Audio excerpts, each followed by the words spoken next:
Η μόρα είναι μια μοχθηρή μορφή μιας ηλικιωμένης γυναίκας που εμφανίζεται συνήθως κατά τη διάρκεια του ύπνου σαν όνειρο και σπέρνει τον δρόμο. Με τη δαιμονική αυτή μορφή συνδέουν συνήθως το φαινόμενο της υπνικής παράλυσης, καθώς οι μαρτυρίες των εμπειριών αυτών είναι πάρα πολλές. Ο άνθρωπος ξυπνάει ή νομίζει πως έχει ξυπνήσει, ανοίγει τα μάτια του, αλλά δεν μπορεί να κουνήσει ούτε το δάχτυλό του ή να βγάλει άχνα. Αυτό συνοδεύεται τις περισσότερες φορές με κάποια σκιά που θα ρίσκει σε πλακώνει ή ακόμα με κάποιο δαιμονικό σκιερό πρόσωπο ή χεσηματική φωνή που θέλει να σου ρουφήξει την ψυχή. Η εμπειρία είναι σίγουρα μυστηριακή και αρκετά επώδυνη. Κάποιοι προσεύχονται για να φύγει και πιστεύουν πως έτσι τα καταφέρνουν, αλλά οι επιστήμονες έχουν πάντα την εξήγηση.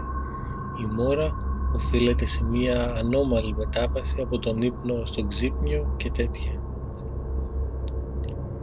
Η δική μου εμπειρία με τη μόρα ήταν αρκετά διαφορετική. Τη νύχτα που με επισκέφθηκε η έρπουσα σκιά βρισκόμουν στις αγκαλιές του Μορφέα, βλέποντας ένα άκρος ερωτικό όνειρο από αυτά που δεν θες να ξυπνήσεις ποτέ και τα θυμάσαι για καιρό. 3 κορίτσια, λέει, προσπαθούσαν να με πνίξουν με τα τεράστια στήθια τους, την ώρα που κάποια μου τον έπαιρνε στο στόμα με ταλέντο πιστοποιημένο άιζο 10.000 και βάλε. Η στήση μου ήταν απερίγραπτη και εκεί που κόντευα να τελειώσω μέσα στο στόμα της άγνωστης πεοθυλάστριας, ο ήχος του κινητού μου τηλεφώνου με ξύπνησε ξενερώνοντας με άγρια. Ανοίγω τα μάτια μου, μα οι κοπέλες με τα τεράστια στήθια ήταν ακόμα μπροστά μου. Έκανα να αρπάξω ένα από αυτά, αλλά δεν μπορούσα να κουνηθώ. Ξαφνικά άρχισαν να εξαφανίζονται σιγά σιγά μέχρι που χάθηκαν εντελώς και ένα κρύο αεράκι έκανε το κορμί μου να τριχιάσει. Πάει το όνειρο. Μα η πίπα συνεχιζόταν χωρίς διάλειμμα και είχε γίνει ακόμα πιο ζουμερή. Έφερα το βλέμμα μου προς τα κάτω και πάγωσα. Μια σκιώδης ηλικιωμένη γυναίκα, χαρίς και ήταν 200 χρονών, μου έπαιρνε το καλύτερο τσιμπούκι ever. Ανατρίχιασα ακόμα περισσότερο, αλλά η κάβλα δεν περιγραφόταν με λέξεις. Ένιωσα και ένα βάρος στο στήθος, μα τίποτα δεν με ένοιαζε. Ήθελα να φωνάξω από ειδονή, αλλά δεν μου έβγαινε μιλιά.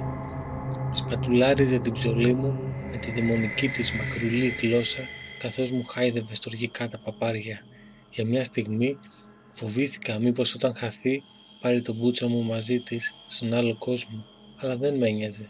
Ας έχινα τώρα και ας ήταν και η τελευταία μου φορά. Η γλώσσα της είχε πάρει φωτιά, με κοιτούσε με τα άψυχα μάτια της και την κοιτούσα κι εγώ. Ένιωσα αγάπη, έρωτα, κάβλα να ξεφχυλίζει το κορμί μου και έχισα σαν να είχα να χύσω χρόνια. Το σπέρμα εκτοξευόταν σε μεγάλες ποσότητες, λες και άδειαζε η ψυχή μου. Διαπερνούσε τη σκιά με υπερβολική ταχύτητα για να προσγειωθεί στα σεντόνια και στο πάτωμα, ενώ εκείνη συνέχισε να μου τον γλύφει για 1 λεπτό ακόμα. Μπόρεσα να μιλήσω. «Σ' αγαπώ», της είπα. Ένα δάκρυ τότε κύλησε στο σκιερό της μάγουλο και προσγειώθηκε στο σεντόνι μου. Η σκιά άρχισε να εξαφανίζεται και χάθηκε. Μπόρεσα να κουνηθώ, σηκώθηκα λιγάκι και έβαλα τα κλάματα.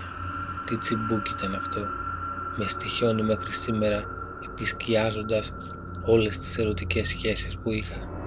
Μόρα, γύρνα ξανά.